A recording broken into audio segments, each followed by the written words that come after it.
Jennifer, the children's librarian here at the Anderson Public Library, and I just want to share some of the new books that I've been adding to the collection. I've done a lot of updating and refreshing of our collection, so I hope you guys will come in and check out a lot of our new books. We have some nice new copies of a number of our classic series and really popular books like Beverly Cleary's books, The Mouse and the Motorcycle, and the Ramona series, the Boxcar Children, Raina Telgemeyer's graphic novels. We've got nice new copies of those, and several of your other favorites like Nancy Drew and Hardy Boys.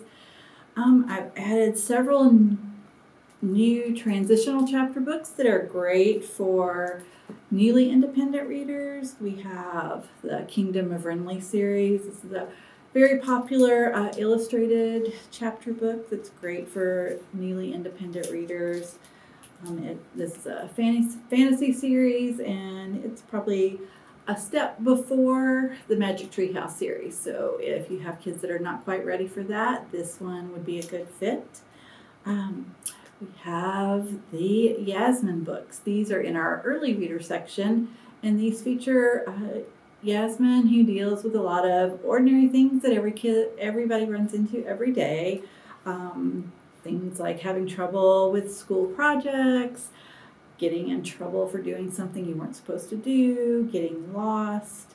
So she runs into a lot of situations like that. And one of the things I really like about these books is in the end, you have questions to talk about. And Jasmine and her family are originally from Pakistan, so we have a glossary of words in Urdu and what they mean. We have interesting facts about Pakistan, and there's also instructions for a little craft project. So these can make a really great little lesson on themselves. I've added the Notebook of Doom series. This is a really fun series that follows a boy that has moved into a town that is riddled with all kinds of monsters. So it's good, silly fun. And this one is really popular too. And the Dragon Master series. This is another fantasy series featuring dragons. It's great for newly independent readers. The Investigators. This is a relatively new graphic novel series that has been super popular, featuring a couple of alligators that are private investigators. So this is good, fun mystery and adventure. And then finally, The Bad Guys. This is another popular graphic novel series that kids from probably ages 7 to 10 really like, and it's got a lot of illustrations that help support the text in the books. We've added several new chapter books, and I'm going to talk about two in particular today. The first one is Violets Are Blue by Barbara Dee. Barbara Dee has become one of my favorite middle grade authors recently. She writes really well for middle grade. She deals with some tough topics in a very age-appropriate way. She doesn't talk down to children, and she writes in a very realistic middle grade voice, which a lot of authors have trouble with. So in this book, Ren is dealing with some issues that a lot of kids face. Her parents have just gotten divorced. She and her best friend have not been getting along, and when her mother decides to take a new job and move to another town, it seems like a good chance for a fresh start. So she's learning to adjust to a new school and having to make new friends. But she starts to notice that her mother is acting a little strange and some things aren't making sense. And she soon realizes that her mother has a serious problem, and she has to figure out how to find help and get a solution.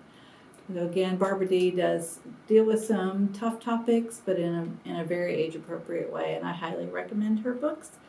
Even if you're not dealing with this in your own family, you probably have friends that are. So this is great to help with empathy and just seeing what other people experience.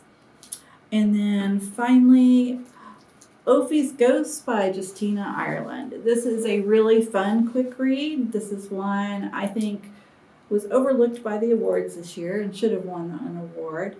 This is set in the 1920s. It starts in the South in Georgia when Ophi is awakened in the middle of the night by her father telling her to wake her mother up and grab their stash of hidden money and papers and go hide in the woods because people are coming to burn their house down.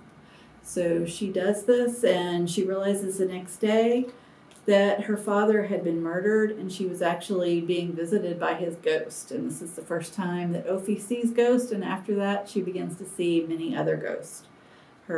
She and her mother moved to Philadelphia to escape the situation at home, and they begin working for a wealthy lady and her son in a large mansion with lots of ghosts. And she befriends one of the ghosts and helps to solve the mystery of who murdered her and get her justice. So even though it deals with ghosts, it's more of a fun way. It's not a scary, creepy kind of ghost story, and I highly recommend this. It was a very enjoyable read, and we have lots of other new books. So I hope you'll come in and check out our newly refreshed and updated collection, and we will continue to get new books in throughout the year. So thanks, and I hope to see you at the library soon.